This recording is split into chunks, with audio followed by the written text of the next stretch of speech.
पास एक घना जंगल था। ये जंगल रहस्यों से भरा हुआ था और गांव के लोग इसे लेकर कई तरह की कहानियां सुनाते थे।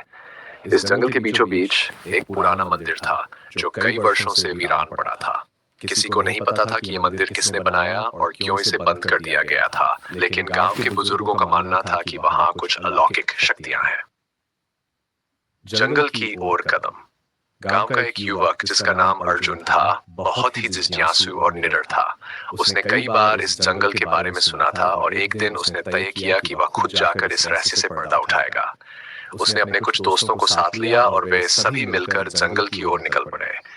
जैसे जैसे वे जंगल में आगे बढ़ते गए, चारों ओर की शांति उन्हें अजीब लगने लगी। अचानक उन्हें पेड़ों के बीच एक पुराना जर्जर मंदिर दिखाई दिया। मंदिर पर समय की मार साफ झलक रही थी। जगह जगह दरारें पड़ चुकी थीं और उस पर बेलें और घास उगाई थी। जैसे ही वे मंदिर के पास पहुंचे, अंदर से एक अजीब सी आवाज सुनाई देने लगी। ऐसा लग रहा था जैसे कोई वहां मंत्र जप रहा हो या कोई हल्की हल्की फुसफुसाहट कर रहा हो। अर्जुन और उसके दोस्तों ने हिम्मत जुटाई और मंदिर के अंदर चले गए। मंदिर के अंदर घुप अंधेरा था। दीवारों पर प्राचीन चित्र और मूर्तियां बनी हुई थीं। वे धीरे धीरे चलते हुए गर्भगृह तक पहुंचे। वहां बीचों बीच एक शिवलिंग स्थापित था जो धूल और जालों से ढका हुआ था। लेकिन उनकी नजर शिवलिंग के पास रखे एक छोटे पात्र पर गई जिसमें एक चमकता हुआ तरल पदार्थ था।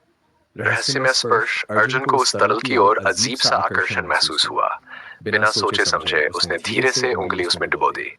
जैसे ही उसका हाथ उस तरल से स्पर्श हुआ, एक तीव्र झटका उसके शरीर में दौड़ गया।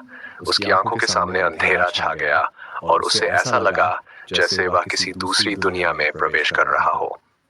उसके दोस्तों ने उसे हिलाया डुलाया तो वह होश में आया, लेकिन अब उसकी आंखों में एक अजीब सा बदलाव था। वह चुपचाप खड़ा रहा और बिना कुछ कहे मंदिर से बाहर निकल आया।